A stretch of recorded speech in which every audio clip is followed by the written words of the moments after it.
ఒకరు. వాళ్ళ కోసం అన్నీ వదిలేసుకుంటాం, అందరినీ వదిలేసుకుంటాం.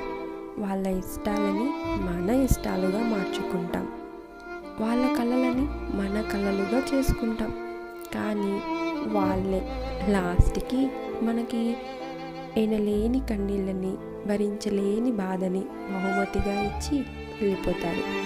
ఒక్కటి చెప్పనా, సులభంగా నిన్ను వదిలించుకున్న వాళ్ళకి చూపించు నిన్ను పొందడం ఎంత కష్టమో, పొందితే ఎంత ఆనందమో. ఒక్క మాట, నిన్ను ప్రేమించి నీ మీద నమ్మకం పెట్టుకున్న వారిని దూరం పెట్టకండి. తిరిగి వారి నమ్మకం, ప్రేమని సంపాదించాలంటే నీ జీవితం సరిపోదు.